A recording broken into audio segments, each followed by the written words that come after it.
Welcome back to the Alice Stewart Show. For the next half hour, we're going to be in food heaven here, without a doubt. I'm joined this morning with 4 food bloggers. Many of you know and appreciate their work, and they go out there and fight the good fight, eat the good food, and then they live to tell about it. I'm joined with Kevin Shalin with the Mighty Rib, Daniel Walker with Eat Arkansas, Michael Roberts, Arkansas Foodies. Welcome, guys. Thank you. Hello. Appreciate Good it. to be back. Yeah. These guys are heroes of mine, Alice. I mean, you threw me in as 4, but I kind of venture into food occasionally. I do as much sports and politics and history and so forth, other things too. But reading food blogs is one of my guilty pleasures, and reading the comments and the way these guys go back and forth at each other online. I mean, I love it. It is good. Of course. Thank you for coming in this morning. Right. Of course, everyone knows Rex Nelson is a food blogger of his own with Rex Nelson Southern Fried, and also has a radio show, Southern Fried, on Monday nights on 93.3. So all kinds of food going on here.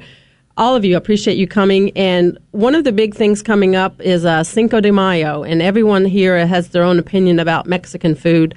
We'll start with you, Daniel. What are your thoughts on good Mexican food here? We are big supporters of Mexican food. On our blog, Eat Arkansas, we probably talk about it more than anything else. And we are very well represented here in Little Rock and Arkansas in general. Southwest Little Rock is definitely one of our favorite areas to go to. I think it's very underrepresented in the food blogging community.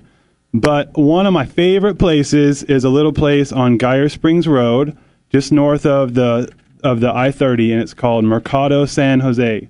I tried it out a few months ago. I got their tortas, and their tortas are Mexican sandwiches that they grill and filled with all sorts of meats and cheeses, lettuce, tomatoes, sour cream, salsa. It is fantastic. And if you go, I would highly recommend the cabeza, which is a steamed calf's head, which I know we're not going to talk about gross things today, but Too bad. it is awesome. It is That's it is not a succulent. gross thing. It's pure meat. It's succulent. Sounds really great. good. Yeah. Cabeza, not to be confused with cerveza. No, Oh, not okay. cerveza. It's cabeza. They go well Cabeza. together. It They is do. calf's head, and it is juicy. It's succulent. There's a lot of fat in that head, and it all is just pure goodness on a sandwich. I definitely recommend it. Okay, Kevin's laughing over there, so it's your turn. Go ahead. Well, I'll clean it up a bit, like usual. I go for certain places for certain things. When I want a great margarita and chips and salsa, and I know Robert's over here is not going to like to hear this. You can't beat Local Lime out in West Little Rock. That is great. He thinks you can. For certain things, they're fabulous. The margarita, the frozen It's for the rich people from the Heights who are scared to go down into Southwest Little Rock, right? Rex, I've been saying this for 6 months now. No, Go ahead. the thing that's good about them is if you go by, they cook things fresh. You see them cutting corn off the cob to make their salsa, so it's good fresh food. Yeah, their salsas are spectacular. Their chips are wonderful. What's not wonderful is their weight, and it doesn't matter what night you go there. They're wildly popular. But I love Local Lime for certain things. And, I might be stealing a little thunder from Roberts over here, but you won't find a better taco maybe in the country than Baja Grill out in Benton. And, it's just amazing. I went out there 2 weeks ago, and I just sat out and ate 3 or 4 tacos, and you can't get a better time. Their Cuban taco with slaw and fresh sliced avocado, it's just as good as it gets. So those are 2 places that come to mind for me. Michael? I think more than either one of these 2 guys here, I'm a real purist. That's why Kevin gives me such a hard time about Local Lime. To me, a taco is a fresh tortilla, protein, and onions and cilantro, and with a little bit of lime juice maybe. Geyer Springs is probably the epicenter of delicious food in this town. There's several trucks that you can hit down there. Right at the corner of where Geyer Springs and Forbing are, there's a Calientos, which is a bright green taco truck right there by the old Sonic. It's $1.25 per taco, and you can get anything. I mean, from carne asada to lengua to chorizo. It's pastor tacos. It's all great. Eliella, which is one of my places I always tell everybody about. It's right by the Come and Go on Baseline. They do some really fantastic food. They got a great kitchen set up. You can go in. You can see the tacos al pastor it's almost like gyros, They got it all stacked up on a skewer. It's spinning around roasting. It's got some pineapple and orange at the top, and they slice that off for your tacos. It's dinner and a show, and it's that really sounds good. Food. Rex, what about you? Well, I was going to say just a little bit from a historical standpoint. My wife, guys, is Mexican-American from Texas. We met when we both lived in Washington, D.C. We got married in 1989 and moved here. I moved back. I'm a native Arkansan. She was from South Texas. And there really wasn't that much good Mexican food in this area. And the change in just the last 2 decades has really, really been incredible. I can remember when I first visited my in-laws in South Texas, Melissa telling me, look, my grandfather's killing a goat. We're going to have cabrito, and that's a big honor, so enjoy it. And I loved it. And so I've really been excited by this change. And Michael, I think you hit on it. I beg people to get outside of their comfort zone and get down into Southwest Little Rock and find some of the authentic stuff, because it's the real deal and it's amazing. And 20 years ago, we did not have that in Central Arkansas. They can deal with your language deficiency. Point to something on the menu, they'll give it to you. Yeah, look at me. I'm one of the whitest guys you'll ever see, but this big red-headed fat Anglo goes down there and makes out okay. That's right. And look, folks, you folks up in the Heights again, nobody's going to scratch your Lexus, so get down there and enjoy some good food. I hear you. Kevin has the funds to pay $4 for a taco at Local Lime, so he can actually make it down there. I like to keep it under $1.25 most of the time. Well, I like Local Lime. all kidding aside, I think one of the biggest obstacles with dining in Little Rock that I've found, because I've been here less than a year, is you're right. People do not want to get out of their comfort zone here. I live in West Little Rock. I tell people all the time, you've got to try out Lob Lolly Creamery, and they're like, what is that? He said it. He said it. He said the L word. And I'm like, it's off of Maine. They're like, that's we don't go to South Maine. Yeah, exactly. I'm like, we don't cross that side of 630. Yeah, right. And I said, it's about 12 minutes down the road. It takes me 12 minutes. I live in West Little Rock. It's not a big deal. There's no traffic in Little Rock. I've come from Houston. That's where traffic is. So, get out of your comfort zone. Don't be afraid to go to, cross the river, go to North Little Rock for dinner. I mean, if you're not, I just don't understand why we, people here that live here think that it's such an inconvenience to go to certain places. Right. I could not agree more. Well, and also we're fortunate in that it's not really far to go places, and virtually everywhere you go, there's good parking. You don't have to worry about hustling around for a parking space. So, as you said, it's worth a few minutes extra drive to go try something new and different. And I really encourage everyone to go on their blogs and see their recommendations on the different places. We're going to take a quick break, and we're going to visit about an interesting event you guys were in this week, and then some places where we need to have come to Arkansas, what kind of food we're looking for. Kevin Shalin with the Mighty Rib, Daniel Walker, Eat Arkansas, Michael Roberts, Arkansas Foodies, and, of course, Rex Nelson with Rex Nelson's Southern Fried. Talk a little more food coming up right after this break on The Alice Stewart Show. Well, welcome back to The Alice Stewart Show, talking food this half hour in The Alice Stewart Show, joined by 4 well-known Arkansas food bloggers here in Central Arkansas. Kevin Shalin with the Mighty Rib, Daniel Walker, Eat Arkansas, Michael Roberts, Arkansas Foodies, and, of course, the guest of the show, Rex Nelson with Rex Nelson's Southern Fried. Good morning, guys. Morning. Okay, we talked a lot about Cinco de Mayo this last time. We've got 10 minutes left. We have to divide up the time half and half here. You guys had a really fun event this week at the Capitol Hotel. Tell us about that, the culinary challenge. Yeah, it was the governor's culinary challenge. They brought together, how many chefs was it? 10, 12? 10 chefs. Yeah. 10 chefs, name chefs from around the city. Everybody, they did a main course and a dessert.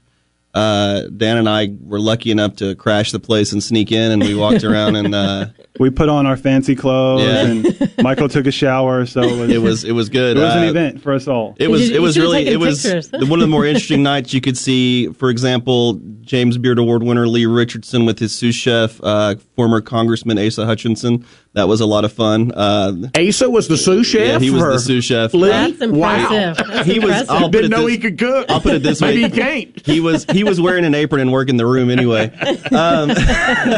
But there was a lot of good. Cappy Peck with trios probably had our favorite table of the night. She did a tuna tataki with avocado that was amazing, and a strawberry shortcake with fresh Arkansas strawberries, which is this time of year's favorite thing, and it was just fantastic. All right, guys, give up your insider knowledge as a guy who loves to eat out and frankly spends way too much eating out.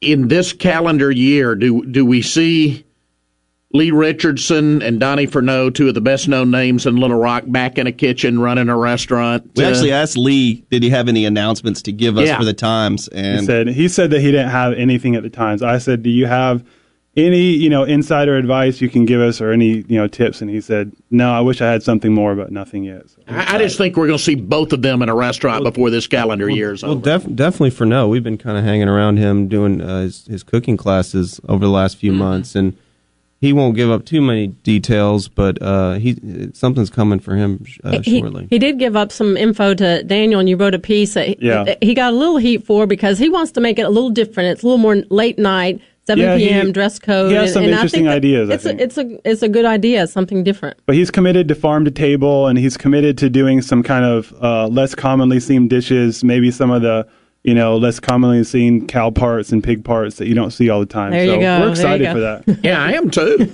And joined this morning with Kevin Shalin, Daniel Walker, Michael Roberts, great food bloggers here in Central Arkansas, and obviously Rex Nelson with Rex Nelson's Southern Fried, talking about all these places we really love to eat here in Central Arkansas. What would you guys like to see come here? What kind of food or what kind of... I think we're all going to say the same thing. Well, I know... I've been thinking about this for a long time, and I would really love to see more Korean food. Yep, it's the one thing that we have a lot of cultural diversity here, but there's no Korean food here. I think there's one place, Van Lang, that kind of does some Korean dishes, but one of my favorite things is Korean barbecue. When you get a group of people together and they have the grill in front of you, and they slice pork belly or sirloin, and they fry it up in front of you, and they have all the banchan, which are the little side dishes, and you make your little, Korean treats. And I really love that. It's such a great social event, and there's no one doing that. So anyone who's Korean American or wants to be Korean American, please do something like that. I will be first in line to come. Last time we touched upon how many good sandwiches there are throughout this city, and I think one of the things we're truly lacking is a true delicatessen, a place where you can get a pastrami sandwich, a Reuben, a knish, a bowl of matzo ball soup. And I think I've been to cities throughout the country where you think something like this wouldn't be successful, and it is. And we love a good sandwich here. I would love to see a place where you can get those here, and I think it'd be successful. And the second thing I want to say, because of the cities I've lived in have these storefronts, is a spice shop. We need a place dedicated where you can get the freshest spices available. And I've yet to find that here in Little Rock, so I'd like to see those two things. And that kind of deli place you're talking about would be very popular in downtown if they can get people in and out real quick. I think it would be popular anywhere. Let me throw in there. There was a long-time place over in Hot Springs, which at one time had a sizable Jewish population called Molly's, and I really miss it because, again, I'm a big old Gentile, but I love going down there and getting matzo ball soup and chicken in a pot, and then they had wonderful pastrami sandwiches, and I think you're right on. I think a true deli, a true New York-style deli could really do well in Little Rock. Michael, what about you? I think what I would really like, since Dan stole my answer about Korean food, I really would like to see an old-school classic mid-price French bistro where you can get a bowl of bouillabaisse, steak frites. Terry's Finer Foods does a little bit of that, but they're kind of on the upper end of it. I'd really like to see just some classic rustic French food cooking. Coq au vin, beef bourguignon, things like that. Kind of old school recipes that went out of style that I'm hopelessly trying to bring back into style. I know a cook that could pull that off. Yeah, I cook a lot of French food, so I would like somebody else to cook it for me sometime. And guys, with all your contacts, I need you to help me out on this. I've been on a long-time campaign. In fact, to the point that one time I went to lunch with downtown developers Rhett Tucker and Jimmy Moses to throw them at it. Somebody, whether it's Lee Richardson or Furneaux or somebody, needs to bring back the name of the old Marion Hotel bar as a restaurant. It was called the Gar Hole. And I think that is so quintessentially Arkansas, and have a big alligator gar that they used to have over the bar.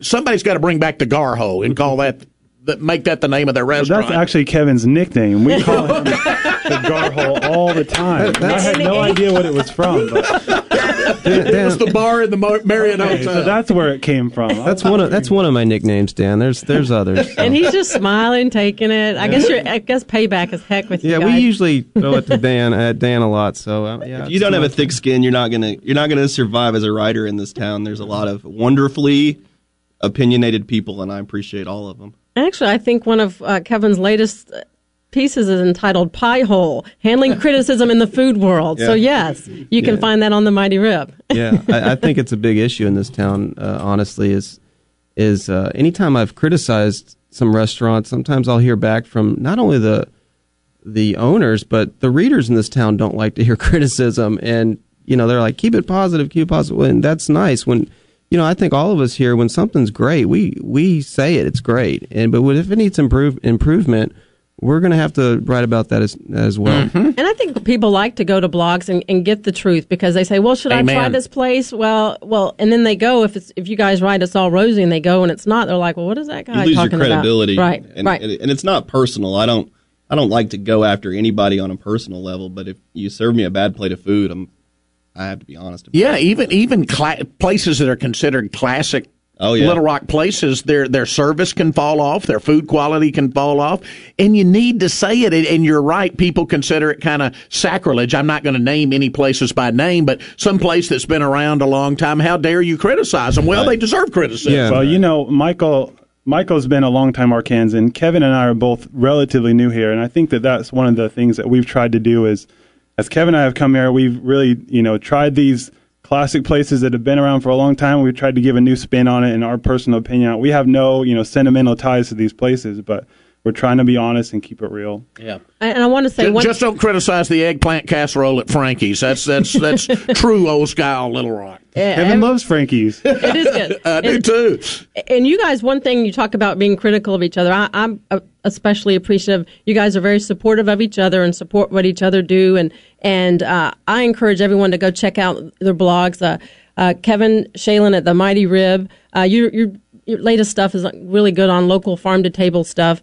We have Daniel with Eat Arkansas. You've done a lot of good restaurant reviews lately, one about Tex-Mex food. And Michael Roberts at Arkansas Foodies. I encourage you to go to that site. You've done something. You're like a surgeon. You took a chicken and deboned it and put sausage in it, and it's called sausage stuff. Gelatine. Gelatine, yeah, that's more of that French cooking. Yeah, it's really fascinating. And one more thing I want to mention before you guys go. Tomorrow is the Food Blogger Bake Sale from 9 to 2 in North Little Rock at 7th and Main for No Kid Hungry. It's another example of you guys working together for a good cause. So hats off to you guys for that.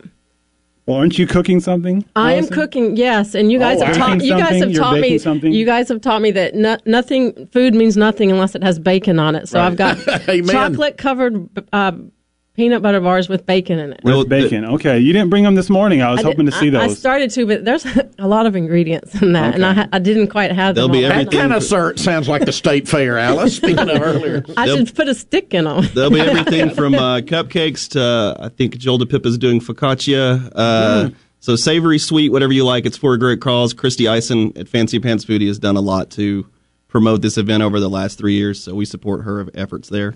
Okay, appreciate all you guys coming in. Encourage you to check out their blogs. Kevin, Daniel, Michael, thanks for your time. Look forward to having you back in. Thank you. Thank you. We'll see you boys at the grand opening of the Gar Hole, whenever and wherever that is. The first round of drinks is on Rex. That's right, and the ice cream will be provided by whom? Loblolly Creamery. Loblolly, there we go. All right, thanks. This message is brought to you by Loblolly. On the Alice Stewart Show.